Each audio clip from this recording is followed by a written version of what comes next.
All right, September 5th. And so, but I just wanted to tell you what we're doing to help grow things, right? We have to let people know we exist, right? Or no one's going to come to us, period.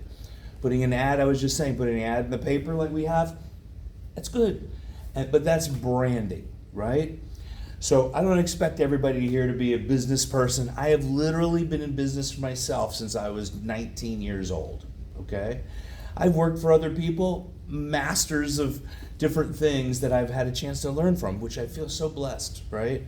Whether I pass it on, I love to teach people, but really is growing a successful business is what I'm also here for, to support masters of your trade and masters of your trade so we can all grow dynamically together, right? And we can help save lives. And I expect people, when things change in your life, to tell other people so we can all grow. Referrals are absolutely amazing. Would you agree? Amen. Yes. I would amen. I would much rather have a referral from somebody that I trusted and they say, wow, you just have to go. Shut up and go. Okay, I'll go. So that's the other part where we talk about communication. When people have a magic visit is when they really feel cared about. And that's where we come from. Really, I'd much rather I don't even use the word patient in my practice, right? Because I want people to feel like people, not like numbers, not like their sickness and labeled as this and you're labeled as that, but in reality that you're a person and you're being heard and you're in the right place, right? So is that different than what anybody else does? I don't know what everybody else does, but I think it sets us apart than most, right? So I just want to get grounded for a minute together. And I love reading The Deep Breath of Life. I've been reading this book for 25 years by Alan Cohen, and they're just daily readers, okay? And then what I'd like to do is we do a couple of things after that. We'll see how that goes if we have time. I like to do grounding meditations too. I have a whole podcast of it. For years I've been doing them, but maybe we'll listen to one. Is today the 4th, you said? 5th. Oh my goodness, tell me why. September 5th. The only meaningful contribution the healer can make is to present an example of one whose direction has been changed for him and who no longer believes in nightmares of any kind. A Course in Miracles. What that really just meant was bringing hope to people. The entire Course in Miracles, if you've never been a part of it, it takes a study group. We've done it in here before. It's all about love. Loving ourselves, loving others. Love others as we would love ourselves in reality, right? You know, that's in the Bible. But ultimately, that's what the whole thing is about. And that's how we really change the world. I put so much energy in this place to be here. It's because I love the people. I have an 8-year-old and a 10-year-old. You've got kids, you've got family, and ourselves in a town we want to live in. I want them to have spouses and children to grow up in amazing places that think consciously, that are grounded, that are healthy, right? So healthy relationships, healthy people, healthy community, because I've got to live here too. And then as we bring our consciousness out, it's not just Melbourne or Brevard County, it's Florida, Georgia, South Carolina, Alabama, all the way up North Carolina, the entire East Coast, the United States, the whole world, right? Because I feel, and I know, as I go through time, our connections get grander. We'll be communicating to the people that make the decisions. We're right there. I'm almost in their ears right now, if you didn't know. And, you know, when we're educating and creating systems for the planet to be well, for at least our country of Americans to be well, then we're changing the world. And literally, we're at that precipice. As we do these things, we're here in this office, we're creating standards, right, that we can teach to others. My friend Chia and Faroa, tough names, are a lovely couple who have dedicated themselves to peaceful living, and they make a real effort to walk their talk. As a result, they exude a quietness that is inspiring. To simply be in their presence is a delight. While giving a talk on creative writing at a community college, they open the floor to questions. Something about you is different, one student noted sincerely. What is it? The young woman had been touched by a gentleness of the couple's presence, which was a welcome contrast to the sharpness of many teachers she had known. I've had a lot of teachers like that, that's for sure. To walk with the presence of the peace of God in your heart is to transform the world by your presence. We just talk about that, right? When love is your keynote, there is nothing in particular you need to do. Your gift is your being. Many people seek to change the world by getting everyone to join their religion or organization, use their product, agree with their philosophy, or replicate their experience. But real transformation does not come from manipulating people or events. It proceeds naturally from inner awakening and then living the light. Often our attempts to create social change are distractions from the real work of changing ourselves. Ram Dass observed anger and bickering on the board of an organization dedicated to bringing health care to third world countries. I have literally been in groups like that in the past, and I'm not in them anymore. What's the use of working for world peace? Ram Dass asked, if you cannot even get along with the person working at your side. Jesus suggested that we be in the world, but not of it. That's why we don't watch the news. Let us move through our daily activities with the peace of God in our hearts, and thus establish love on the planet. Lord, make me an instrument of your peace. Help me give healing by my being. I am the light of the world. I live the truth I know. And you see why I read this, right? We're not just coming in and sliding in to care for people. That's why none of the meetings that I have are secret, right? Patience, everyone, because this is what I teach to the world, but it's also, I do my best to be congruent at it as well, right? We have ups and downs, we have frustrated days, we have days without sleep. I can't stand my bed anymore. I barely slept last night, but my mission is bigger than my tiredness or my worn outedness or my fear, right? My mission is bigger than my fear. I try and teach, a lot of young, I say young, some of them are older than me, to public speak. Why do we go and do our classes? Why do we do public speaking? Why do we go out into the communities and do events? To save the world, to help the world be a better place for my children and your children and grandchildren and everybody to grow up in a healthier place. That mission, on earth as it is in heaven. I'm working to create a heavenly earth. That is my number one personal and business mission statement, right? What am I doing to perpetuate that? That is a grand mission, and it is much bigger than my fears. I never liked being a public speaker. When I was a kid, my mother used to do a lot of community theater, and they'd always pick me and throw me out as some little extra on stage or doing something since I was a little kid, and I hated it, right? I didn't want to be out in front of all these people. I didn't want everybody looking at me, Then you're under a microscope, all that stuff. My son is exactly the same, and my daughter will get up and be on stage, right? He doesn't even want people singing happy birthday to him. He's like, no, I don't want all that attention. Good boy, that's who he is. I was the same way. But then I realized I have a mission grander than my fears. I have to get out and help save the world. And I don't mean save the world. I can't save every person, but I can educate. If I help you think differently, you think differently, that passes on to the next person. Your vibration changes, your world changes, and that goes out exponentially to the planet. So this is how I like to start my days. Shannon, I'm so excited to have you here. Natalie, I'm so excited to have you here. And I'm so excited to have you here. You and I have had a longer relationship than I've had with them, okay? I've known you for many years. It's probably close to 7 or 8 years, I bet, right?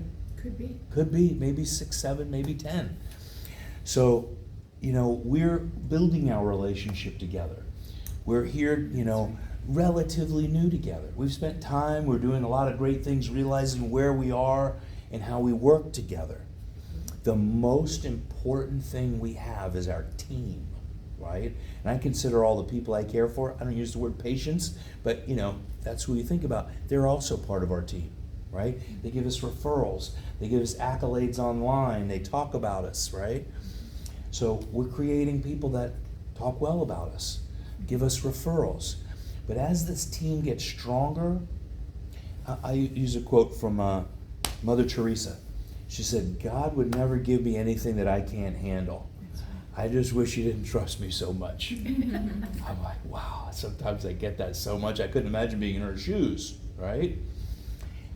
We get what we can handle. When the team is stronger, you can handle a lot more than one person can all by themselves, right?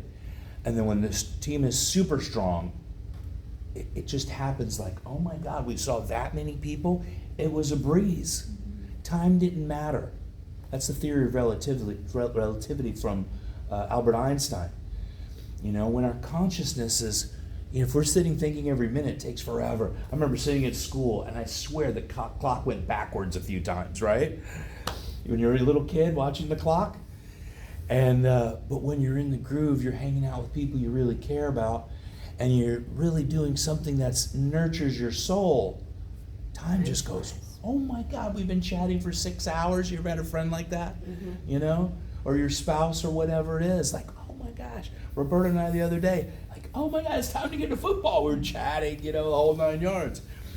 So the same thing with our team. We have a young man I spoke to this morning, but he was my intern. What he was also my on my adjusting team, my seminar team. So we've been a team for quite a while before he was even my intern here. And then we lost a CA, her husband's in the military. She was with me for a month. He got shipped to North Dakota or South Dakota, whatever Dakota. And then I was left alone, like, oh my gosh, what do I do? So I put the intern at the desk. And immediately we went, in my world, 90, 100 people a day is easy, right? And I love that. But on a Friday morning, I'm 9 to 12, and we see 90 people together, right? Just 2 people, one at the front desk, me there. I see 90 in just a couple hours. I was like, oh, it's kind of a slow day. How did everything go? He's like, dude, you just saw 90 people in 3 hours.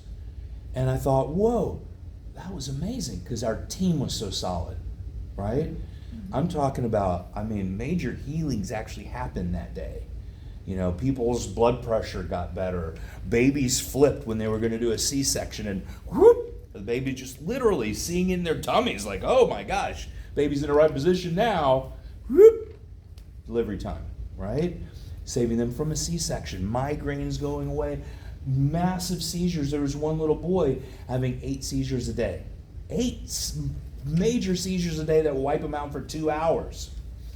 Goes down to 2 a week. I remember this day so much got set in our timeline because we were serving, not just doing. This is what it boils down to, is truly serving, right? We're not servants, we're not slaves, but when we serve, right, each person we walk up to, the kingdom of heaven is within. It can't be the first time you've heard of that, right? Which means we're stepping up to a holy being. Whether that person smells, is nasty, is mean to us, right? Ultimately, that's not their true essence, right? It's not easy to deal with those people. But most of the people that we see are loving. They want what we have. They want to live better. They want answers. They want to, be well and live well, right? And have good relationships. When we're sick, that's when relationships suffer, right? I know when I feel bad, sometimes I'm snapping at the people closest to me. And, and I have to pull myself back. I don't like to do that, right? No one does. But then I've also, after the past 20 years, start blessing it. My foot hurts. Thank God I could feel my toe. The lepers couldn't feel, right? Their body parts would waste off and fall off. It's a gift to be able to feel. I've had way better gifts than a really painful toe, and I've had sciatic pain, I've had migraines, I've had better gifts. They make me know that I'm human, and I have empathy for others that are going through things, right? That just understanding is everything's going to be all right. This too shall pass. So I welcome you here this morning. I'm glad you could make it to our morning meeting. Divine intervention. And, you know, I don't get to have these so often because I'm Busy. you know, and I don't want to be too busy for it, right? But you're exactly right. My daughter now goes to school, it seems like an hour earlier because she's on, I call it Paw Patrol, but Safety Patrol. Like, man, that is a responsibility for the whole family, you know? Everybody has to leave earlier. But I hope we get a little grounded in what we're doing. This is why I do it, right? And we're going to be busy soon. I've been doing a lot of marketing and promoting and doing the things that I need to do, so I can't be in here all the time. We're coming up with some flow charts, just some simple things, going over the blood work like you're going to do in a few moments, right? And these are the things that we can do to help in this, period. And then Natalie just goes over the finances, those things. This is what we have, this is what she suggests, and boom, boom, boom. Simple, right? Simple. And we don't have to overcomplicate it. And that's where we're going to go and just give you some great understanding about your body, how your metabolism is functioning, and some things that can help. I want to know about, have you had any nosebleeds? This morning. Have you had one since I adjusted that part in your mouth? Was that 2 weeks ago or a week ago? Last week. Not until this morning. Okay, so you held that adjustment a week. Okay, that's the whole meeting. You guys got everything? Do you have any questions on anything? Why aren't there two of you? Why aren't there two of me? Listen, I've been trying to create clones. I don't know. I've been mentoring students and doctors and people for a long time, and I've created warriors. I always say I create samurais, and they're going out around the world and they're teaching and doing the similar things. So I wish they were in my backyard. I really do. So they could give me a little help. Well, I understand your mission. It's just, you know, people want to come see you. Well, thank you. And, you know, that's why we're creating amazing teams like, you know, Shannon and Natalie. Sure. And we're, Thank you. well, that have amazing skill and knowledge and wisdom to be able to share that. And if I can help the team be stronger, right? I'm the team guy. To be your coach, a little different than kids. You're getting them running, you know, get their strength up. I feel like someone keeps walking in behind me. There's a lot of movement. There seems so. That's what it is. It's so much. Out there. Where as adults, we do need to refine our skills, but we also have to get grounded together. Because I've worked in jobs too where, you know, everyone seems to be doing their own thing and no one worked collectively. It works for a while, but then eventually it falls apart. You'll see the holes. So in the beginning of being a team, we're, you know, strengthening the bucket so we have fewer holes that show up in the bucket. You see what I mean? So, you know, team partners like our, you know, our people in the office, patience, and spreading the word. That's why we educate so much. She's early. Oh, she can come in. She's our 9 o'clock. She always comes into these meetings afraid too. of- We do these on Wednesdays too. I think she's on the phone. Okay. Well, that's all I have for this morning. All right. Everybody's early. We're probably going to have a lot of call-in stuff today. If we have walk-ins coming in through the door, will be amazing. Awesome. Part of that training is really how to handle that stuff, right? When I'm not here. Welcome them. Absolutely. Was your office closed on Tuesday? Yeah. Okay. I have actually never been open on Tuesday or Thursday. Over there? Yeah. Well, I must have an old one. Oh, we had a Tuesday. We used to do Tuesday mornings, 9 to 12. Yeah. That was about 4 or 5 years ago. Oh my God. You have a card with the number? That's right. I forgot about that. Hey, Anyway, I tried to see. you held on to it. I'm proud of you. Good job. Yeah, right.